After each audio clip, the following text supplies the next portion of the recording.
Beaver County Radio's news source. 99.3 FM, 1230 WBVP, and beavercountyradio.com. Here's Noah Haswell.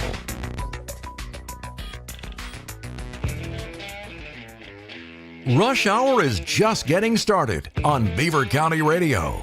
It's time for Driving in the Fast Lane with Frank Sparks.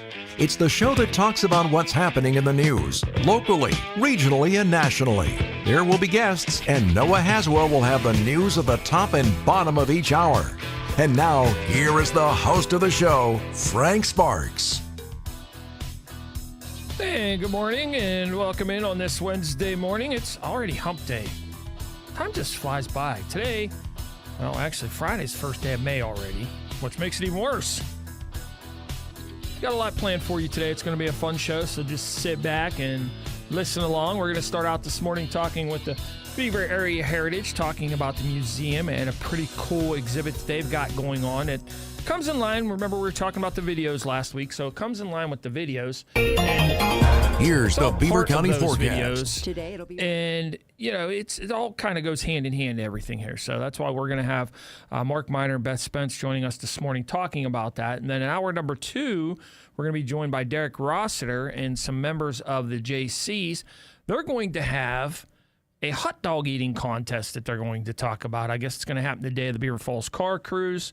So we're going to talk about that and talk about the JCs in hour number 2 this morning. So as we run along, you are welcome to call at 724-774-1888 or 843-1888 if you have any questions, especially here in hour 1. To me, this is very interesting. And to me, history is very interesting, no matter what the history may be, but especially when it has to deal with history of Beaver County. And with that, let's say good morning to Mr. Mark Miner. Good morning, Mark. Hey, Frank. Thanks for having us on. Yeah, and good morning, Beth. How are you? Great. Thanks for having us. So first, why don't you start out a little bit? We've been going along talking. We had Judy Rooney in last week, Yes. and we talked about the DAR and some of the videos that are coming out, but you know, and it went hand in hand kind of with the heritage. So why don't you start out by telling us a little bit about Beaver Area Heritage and exactly what Beaver Area Heritage is? Well, the Beaver Area Heritage Foundation traces its roots back to 1967, and a Greek immigrant, of all things, who ran the Beaver soup or the Beaver lunch, and in studying for his naturalization, he learned a lot about American history and realized how much of it had occurred right here in Beaver and Beaver County. So he used to horse collar his guests and say, "You need to do something with all this history. You don't know what you have here." Mm-hmm. And so it was founded essentially to more formally organize history lovers in the community, the Beaver area, but also with the goal of rebuilding Fort McIntosh, which is the theme of our exhibit this year. The fort has never been rebuilt, but it was excavated archaeologically about 8 years later in the mid-1970s, and tens of thousands of artifacts came out of the ground, and most of them have been sitting in boxes ever since. And the fort is outlined on the sites. It's right along River Road in Beaver. Mm-hmm. The road itself takes up the center part of the fort, so that part is still underground, and then private properties, front lawns, on the other side of River Road. There's a lot of the fort under that too that's never been excavated. But the part that we did dig up is now, in part of the park, and there's a task force underway to think about maybe bringing that more out of the ground into a more visually appealing plaza-like setting. Still just in the talking and idea phase. But the Heritage Foundation Museum opened in 1998 in the old P&L Railroad Freight Station, as a heritage museum celebrating the people, places, and events of the 15009 zip code, essentially, the Beaver area, those 4 municipalities, Brighton Township, Bridgewater, Vanport, and Beaver. And then in about 10 or so years ago, we opened the Beaver train station, also of the P&L Railroad. Right. That is that generates our income, a good bit of our income, as a cultural and event center. So that's sort of the overall. And then every year, thanks to Beth, who chairs our exhibits, we rotate in and out a new display to try to keep the interest fresh. That's awesome. So before we get started talking about this, give us an update on the caboose. Well, that's a good question. So a year ago, CSX Railroad agreed to donate a caboose to us that we want to refurbish and repaint and turn into a rail and trolley/streetcar history center. There have been some delays. There have been some personnel changes. CSX has downsized a good bit, but we're now working with VIP and their Philadelphia office, trying to get us set up with their personnel at Neville Island where the caboose is. We have a trucker picked out. All we need is somebody local to work with to get the trucker in and hoist up how many 40-ton, 50-ton caboose onto his big flatbed and get that transported to Butler for sandblasting and painting. So as recently as yesterday, we were emailing and had a response from our friend in Philadelphia. So that's good. That's awesome. Yeah, that's awesome. All right. Well, we've been talking about Fort McIntosh and General Leland McIntosh.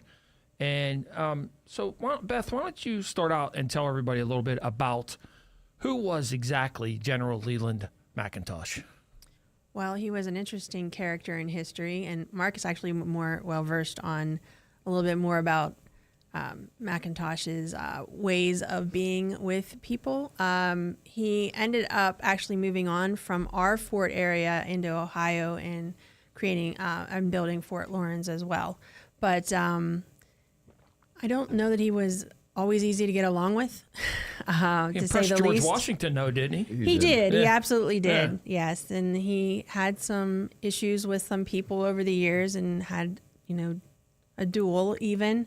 Yeah, he's quite the character, and I think that if you watch any of the videos that are out there now for America 250, there's a lot of great information, and even a gentleman who depicts him, which I think you've spoken about before. They're great videos. Definitely check those out.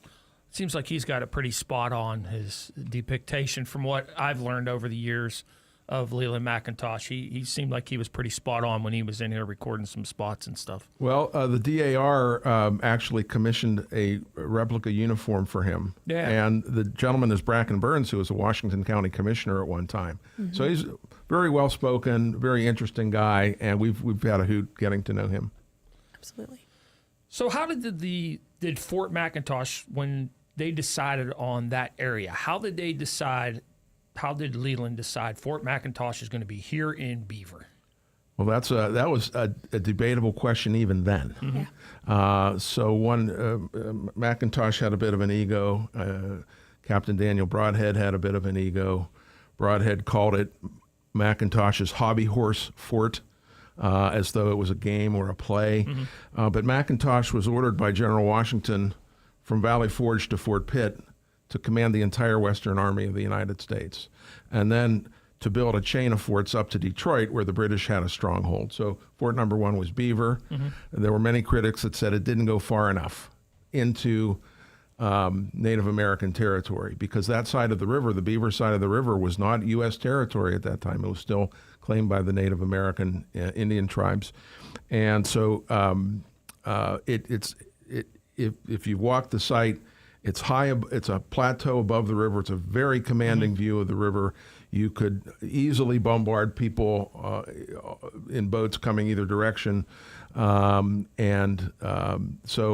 in one sense, it was a perfect site, and in another sense, it didn't go far enough. And then when the decision was made to build Fort number 2, McIntosh was so ego-driven to get it done that he started the expedition in November of the year. Yeah. Why would you build a fort? Yeah, and that fort failed, correct? If I'm not It mistaken. failed. He didn't reinforce his people there. They starved. They were under constant Indian harassment.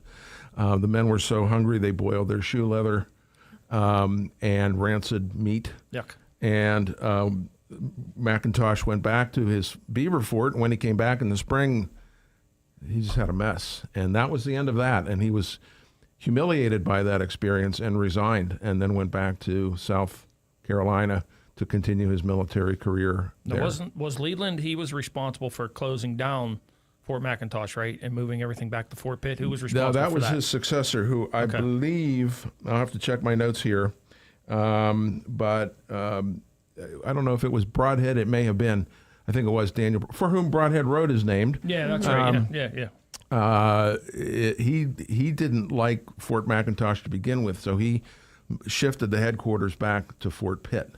And it was only later in the 1780s that the headquarters got shifted back to Beaver once the war was over and there was now a permanent United States Army, except for a few soldiers at Fort Pitt and a few soldiers at West Point. The entire United States permanent professional army was at Fort McIntosh. Oh, wow. From like late 84 to late 85. Now So it shifted between Fort Pitt and Fort Lawrence and back to Beaver. It's complicated. What was the lifespan of Fort McIntosh? 10 years. 10 years. 10 years. So a lot happened in that 10 years, for sure. Well, definitely based on the artifacts that we have from there. Yeah. So Well, so take us a little bit through what life was like at Fort McIntosh throughout that 10 years. Pretty, probably well enough fed, but I think under constant fear of the British and or Indians who might advance this way. Now, the Delaware Lenape people, who years before had their lodges right where the Beaver River enters into the Ohio at Rochester and Bridgewater, they were very friendly to the Americans. Some of their other Delaware in Ohio weren't as friendly. And there were a number of Fort McIntosh soldiers who were shot and killed while out chopping trees because they didn't follow proper protection protocols. But there were all sorts of, it would have been rough though, because in the brutal winter, all you had were the fireplaces. Mm-hmm. You can see the hearths of those fireplaces today if you go to the site and walk the outlines of the fort. But you weren't even allowed to go to the bathroom within like 100 yards of the fort. You had to go further out. And that had all been stripped and cleared. So you kind of had to go through open space to get to the woods to do your business. So it would have been a tough challenge. There were a lot of mini revolts, and I think there were a couple men executed at one point for insubordination. All right, we're visiting this morning with Mark Miner and Beth Spence from Beaver Area Heritage Foundation, talking a little bit about Fort McIntosh, and we're going to take a break. When we come back for news, we'll talk a little bit about exactly the exhibit and what all is in the exhibit starting out this year. But stay tuned. You're welcome if you have any questions or want to comment anything that has to do with Fort McIntosh or the Beaver Area Heritage Foundation to call us at 724-774-1888 or 843-1888. We'll be right back after this. Scrap, scrap, scrap. They call them the scrapper. Scrap, scrap, scrap. Hi, this is King Cool, Donnie Harris. But if you want to see something really cool, check out Scrappy Joe. If Donnie says it's cool, you can bet it is. So stop by for the ultimate shopping experience.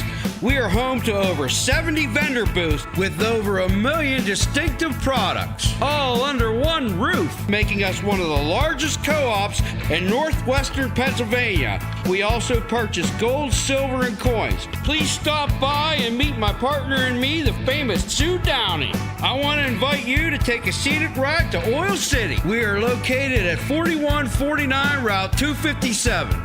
See us on Facebook and Google. Everybody goes to Scrappy Joe's. They call them the scrapper. Hello, I'm General Lachlan McIntosh. In 1778, as ordered by my boss, George Washington, I constructed a fort named for me on the Ohio River in Beaver. For my 300th birthday last year, the Fort McIntosh Daughters of the American Revolution commissioned a series of short videos which described life for all who lived or worked around the fort. On May 14th, I will host a release party. It will be held at Carnegie Free Library of Beaver Falls. Admission is free but requires pre-registration.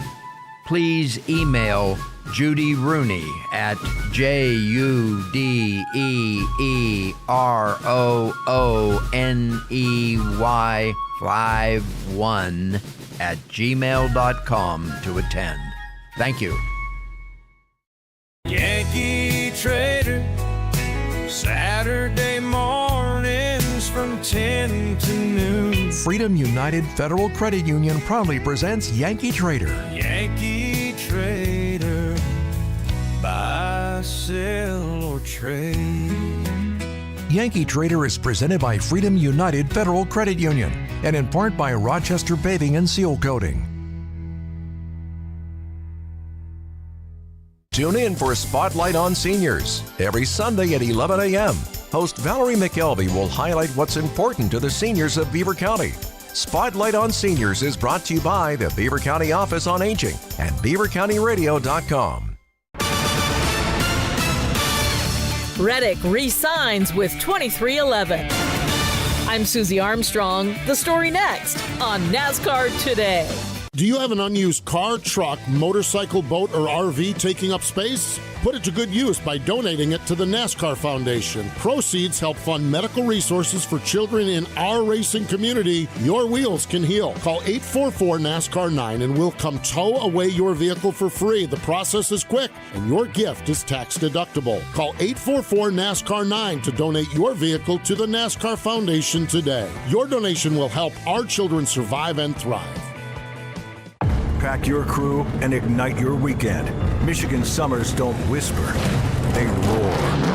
Camp under the sun at NASCAR's fastest track. The Firekeepers Casino 400. Fast cars, loud engines, and chaos. Cover the line, contact! The ultimate summer kickoff. Michigan never looked this good. Hell yeah, boys! NASCAR weekend at Michigan International Speedway. June 5th through 7th. Get your tickets now at mispeedway.com.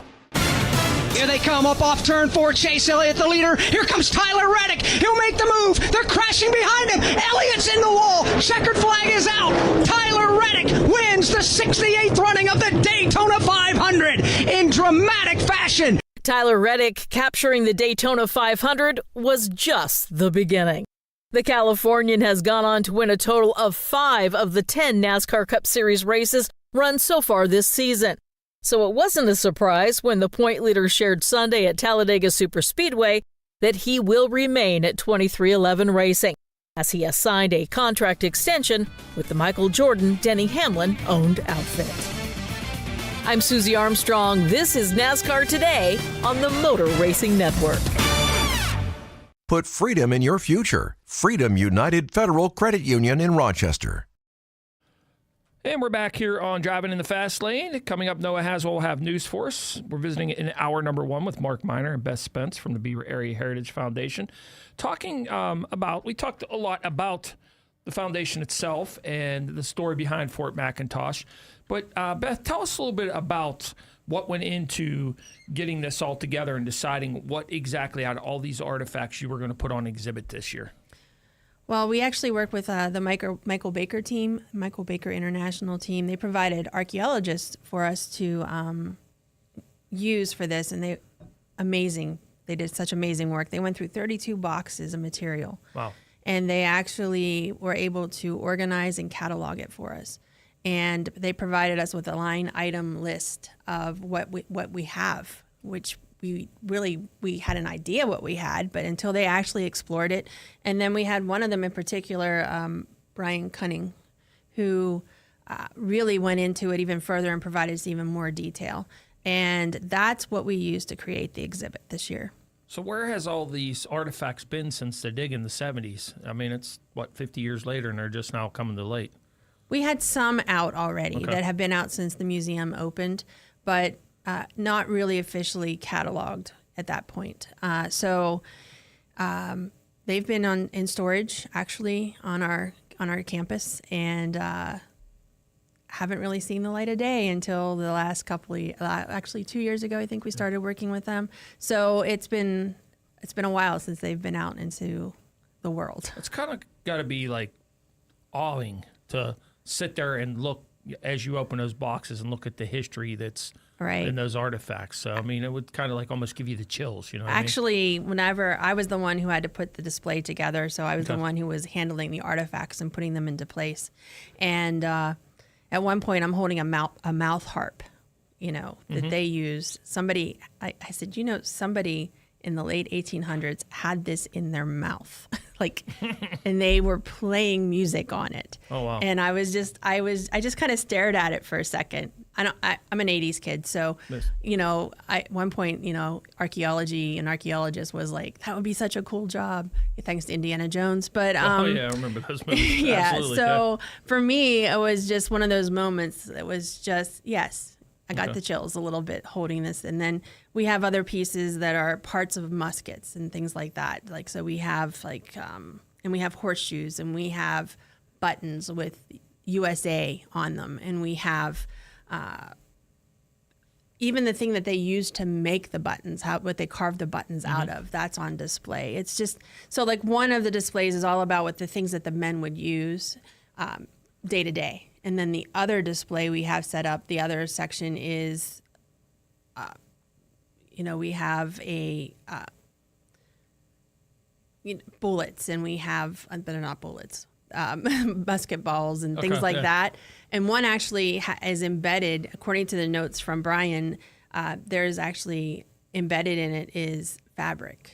So like, it's really, whenever you're looking at these things and you're handling them, it's just really amazing to think, this was dropped 200 years ago. Yeah, And it's kind of crazy. yeah. So what were the buttons made out of? Were they made out of metal back then, or were they made out of wood? Or I think the USA buttons were metallic. okay, Yes. But then they would fall off and get lost in the mud, Right, right? yeah. And it must have been a mud bath in that place. And so they used bone, and they did cutouts of bone Yeah. to become, and then drilled little holes in the center to bring your thread through. Yeah. So we literally have like a bone that's partially used, and then we also have, it's really, you just have to come see it. No, were they animal bones, I assume? Yes. Okay. I Yes. was gonna say, We 'cause don't have any human I'd be remains. kind of sick if they did. No, we have a lot of animal bones, and it was like evidence of what they ate and things like Okay. that. And it's definitely very interesting. We have a lot of pottery pieces as well, things that were broken. We don't have anything complete, obviously, but it's just to think that these people, this is how they lived, and it really was not an easy time, in that fort. I mean, it was not. It's not as bad as some things could have been, but it was difficult. And to see that these pieces made it through all of that, it's pretty cool. That's pretty cool. All right, 724-774-1888, 843-1888. We're going to take a short break for news, and then we'll be back with more here on Beaver County Radio. Beaver County Radio's news source. 99.3 FM, 1230 WBVP, and beavercountyradio.com. Here's Noah Haswell. Good morning. On this Wednesday, April 29th of 2026, we will have a complete Beaver County radio weather forecast after we take this look at news. Multiple people were arrested yesterday after federal agents executed arrest warrants across the Pittsburgh area. The FBI's Pittsburgh office said it carried out 4 federal arrest warrants with assistance from the Pennsylvania State Police and the United States Postal Inspection Service. Authorities said the arrests are connected to what they described as a widespread drug trafficking organization operating from California to western Pennsylvania. An additional arrest warrant was executed in California in connection with the case. An Enon Valley man facing multiple charges in Columbiana County, Ohio, has entered a guilty plea in one of his cases. 50-year-old George Fiesel pleaded guilty Monday to aggravated possession of drugs, a 5th-degree felony. He is scheduled to be sentenced in June. The charge stems from an April 2025 incident involving methamphetamine. Fiesel was indicted under seal in October 2025 in connection with that case. In a separate matter, Fiesel was charged in January after being accused of assaulting another man and breaking into a home on East 3rd Street in Salem, Ohio. A grand jury declined to pursue felony charges in that case, and it was returned to municipal court, where proceedings are ongoing. PennDOT and the Pennsylvania State Police are reminding drivers about a new hands-free driving law that takes effect June 5th. Known as Paul Miller's Law, the measure prohibits the use of handheld devices while driving, including when stopped in traffic, at a red light, or during other temporary delays. Violations will result in a fine. Smoky Bones has closed its remaining western Pennsylvania locations, including restaurants in Hempfield Township, Cranberry Township, and Fraser Township. According to the company's website, all locations nationwide are now closed. Employees at the affected restaurants were notified of the closures yesterday. The chain's parent company filed for Chapter 11 bankruptcy protection earlier this year. A fire broke out at a home in Newcastle yesterday. Fire crews were called to the 800 block of East Lutton Street around 4:30 a.m. The top 2 floors of the home sustained visible damage.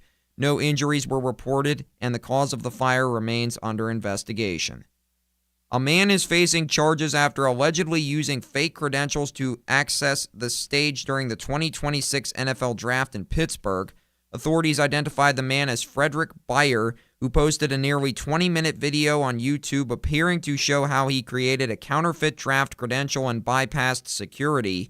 In the video, Beyer documents the process and is seen making his way onto the draft stage, where he attempts to announce a pick for the Pittsburgh Steelers before his microphone is cut off and he is escorted away. The footage also appears to show Beyer interacting with 2 uniformed Pittsburgh police officers near the end of the video. Police said Beyer was issued a citation for criminal trespass. In the video, Beyer claims he was given a lifetime ban from the NFL, though that has not been independently confirmed. And Pennsylvania House Bill 41, introduced by Representative Scott Conklin of Center County, would allow the Pennsylvania Interscholastic Athletic Association to separate boundary and non-boundary schools for postseason competition. The Pennsylvania House of Representatives considered 2 amendments to the bill yesterday. One passed unanimously, while the other failed on a 104-97 vote. The approved amendment, introduced by Representative Rob Matzey, would indemnify the PIAA. The bill advanced through second consideration in the House and could be brought up for a final vote as soon as today. If approved, the measure would not require the PIAA to change its current system, but would give the organization the option to do so. Here's the Beaver County forecast. Today it'll be mostly cloudy with showers and possible thunderstorms likely. We'll reach highs of 63 and drop down to lows of 39. And tomorrow we can expect to see a little bit of sunshine along with the chance of rain. Look for highs in the mid-50s and lows of 37. I'm Lisa Marie with your Beaver County weather. That's a look at the news for now. I'm Noah Haswell on 99.3 FM, AM 1230 WBVP, 95.7 FM, and 1460 AM WMBA. Also streaming live around the world at beavercountyradio.com. Weekday mornings were meant to drive in the fast lane. It's Frank Sparks on Beaver County Radio.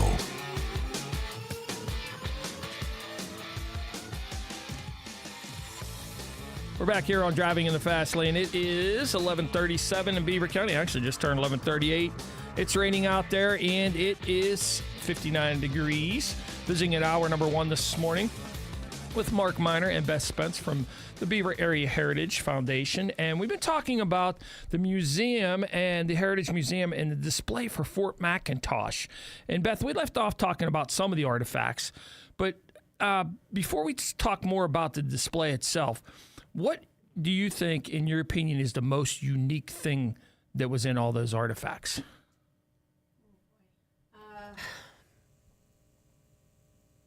Honestly,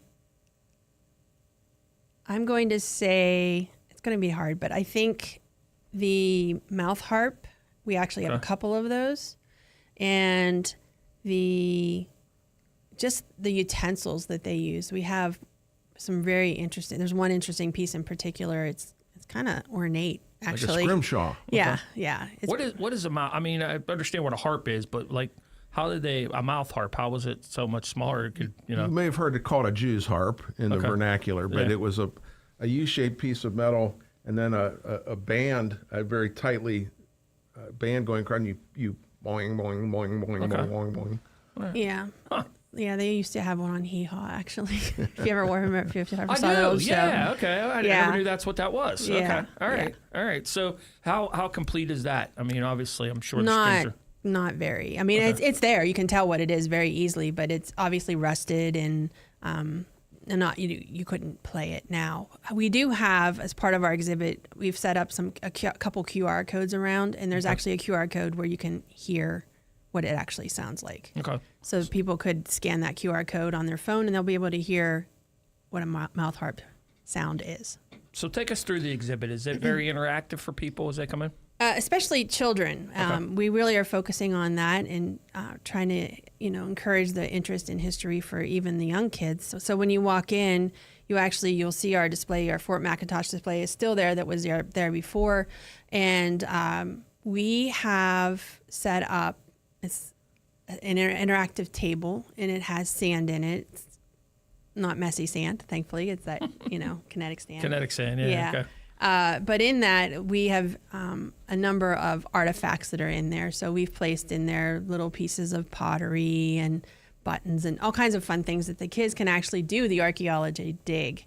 And they have the tools there, and they'll be able to, they can't rush. You can't, with archaeology, it's all being very precise. So we encourage them to be precise as well.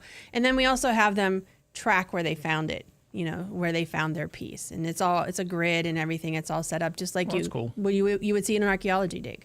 So it's kind of fun for the kids to do that.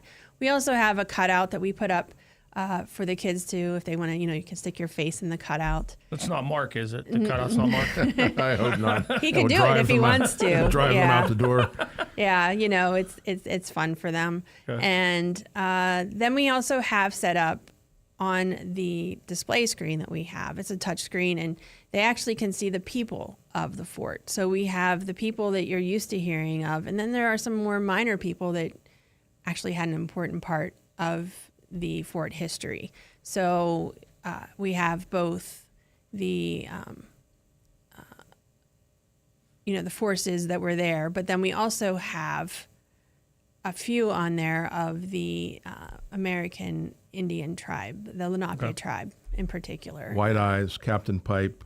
Love the names. Shingus, which is the name of the yearbook in Beaver, but he was actually a major warrior, if you will, or tribal leader with the Delaware Lenape. Okay. In Beaver, there's also the Tamaqua village. Well, Tamaqua was Shingus's brother. And I think in our talks with the Delaware Lenape, they're kind of shocked that their great tribal elders of the past are now a yearbook and a community, a village.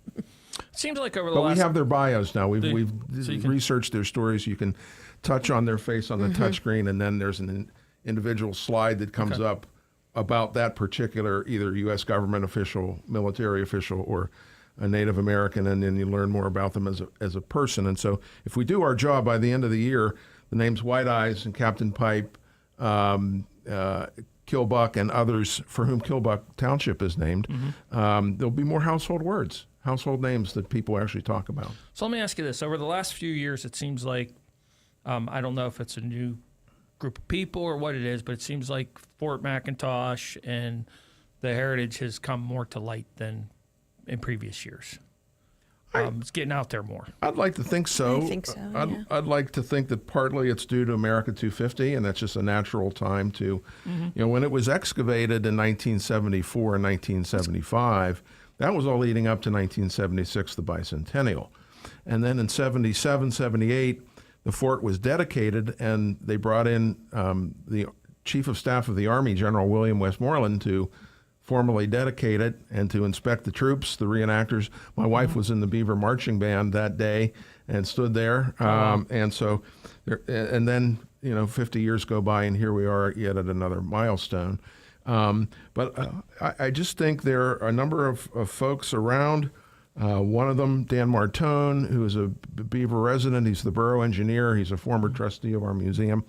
He's got it on his bucket list that we should do more with the fort itself as a destination. And so, we have dreams of, as I mentioned before, of making it more visual, bring the walls maybe up 2 feet, having more panels of information, QR codes that allow you to take a self-guided walking tour or to go deeper into any one of the many topics. We've been talking about maybe getting signage out on I-376 that tells people that we have a museum and a fort, and actually take it seriously, because we've done a really great job at hiding it. But I think more and more people are sensing this, needing an authentic connection to the past, especially in this day of AI when everything's a copy and everything's a fake and everything's an imagined.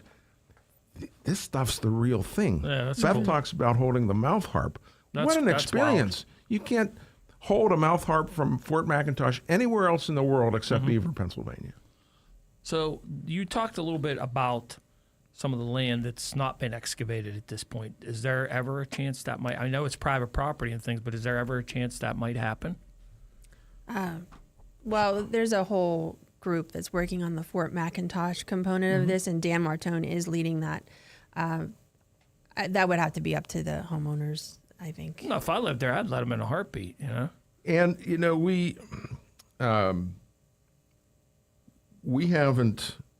we've been very open about our interests. And so if there is someday an opportunity to have a dialogue with some of the property owners there, we would welcome that and certainly at least want to discuss what possibilities might be. It could be as small as test pits. You know, for example, on the riverside of the fort, we know exactly where the corner points were of the bastions. They were on the left-hand side and the right-hand side. But we're only extrapolating based on drawings and surveys that have been done where the corner points are in the private properties. And so even that, just at least establishing from a surveying and mapping standpoint where those are, that would be a big deal. How large was Fort McIntosh?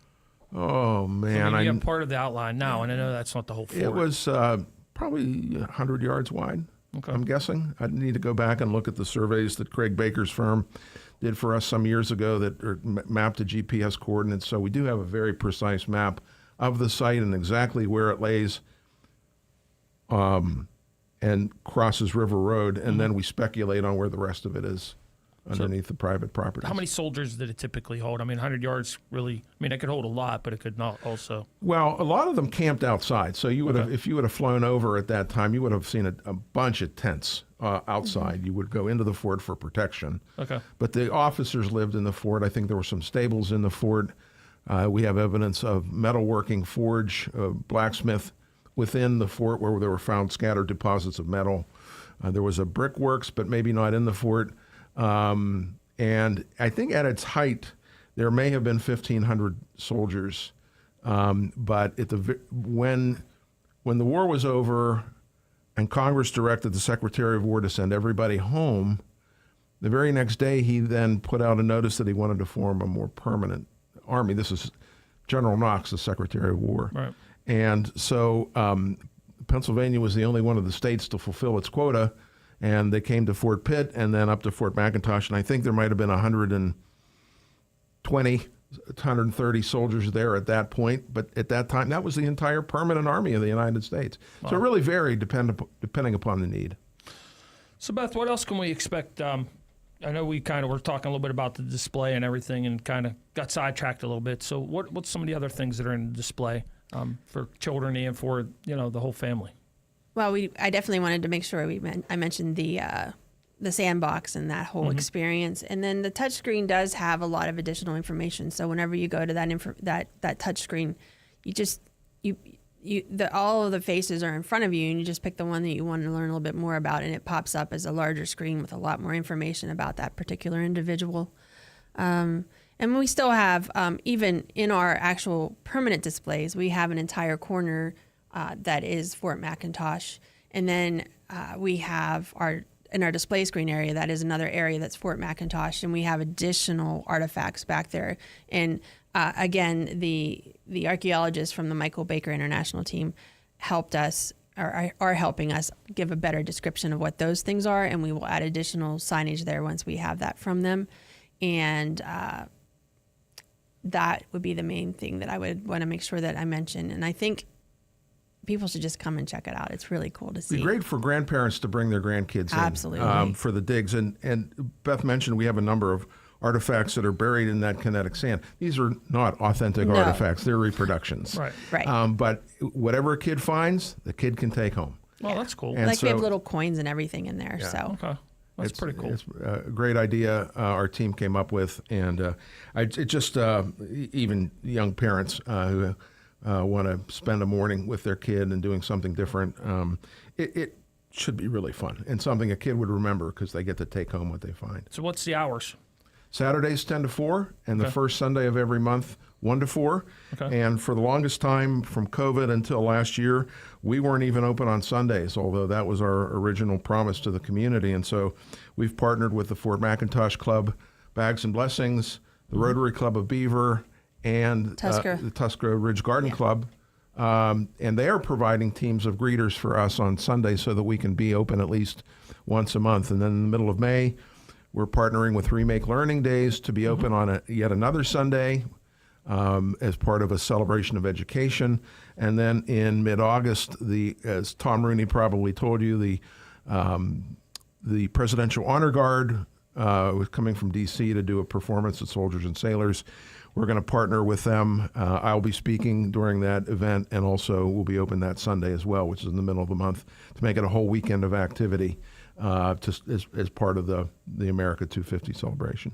And then we have our Fort McIntosh Day in September that we've been doing for the last few years as well. And we're expanding that to 2 days now, It is aren't 2 we? days now, Saturday and Sunday. A bunch of reenactors. We're working with Brenda Applegate of the Vickery House, and she does a great job in helping us pull all sorts of reenactors, from cooks to basket weavers to blacksmiths and on and on and on, to really make that an immersive experience for a kid to I think everybody loves mingle. when the cannon goes off, too. Oh, it's loud. You can hear the boom go right down the valley. The folks at Shell are probably shocked at that. That's pretty cool. So, is there any cost? Absolutely free. Okay. We are, always looking for people for volunteers. Mm-hmm. So if anybody out there has any interest in volunteering with us, they can reach out to our museum director, Stacy Ivel. The phone number's on our website.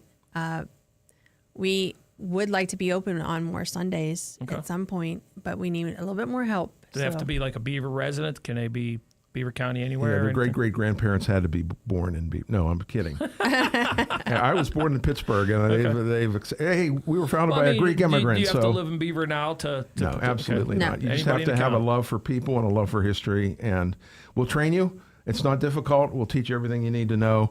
And we're looking for volunteers in a host of ways, whether it's our caboose team, whether it's our collections management team that works with all the artifacts that the community continues to donate to us, whether it's greeters, whether it's people working with Beth's exhibit committee, people who work in our gift shop. They're just a host of organizational needs, looking for people that have those kind of skills who might be willing to volunteer. We find that recent retirees are usually a good snag on our part, because they're looking for something to do and have the skills and experience to really make a difference. Right, exactly. So the exhibit itself, how long will that be on display, the current one? Through November. Okay. That will be up for the entire year. We are going to continue to add things. We did start our museum refresh last year, and we made a lot of changes in our displays, but we actually are going to continue with that this year. It's not done. We are doing a few more pieces with that, so people should come back and check that out too. And it's a great exhibit. It's a great museum. Honestly, I love being part of it. And I find all of the history that Beaver has is really quite interesting. Yeah, the fact that there was a major fort right in downtown Beaver is kind of crazy when you think about it. It really is. And not only did the fort house the first permanent army of the United States in peacetime, but it was also the site of a treaty in 1785 whereby the Wyandot, the Ottawa, the Chippewa, and the Lenape of the Delaware tribe all signed away their rights to all of the property from that point through Ohio to the Indiana border. And so that vacated Ohio, that allowed then the United States to properly survey it, sell it, and develop it as communities for Europeans who were just coming in waves and waves and waves.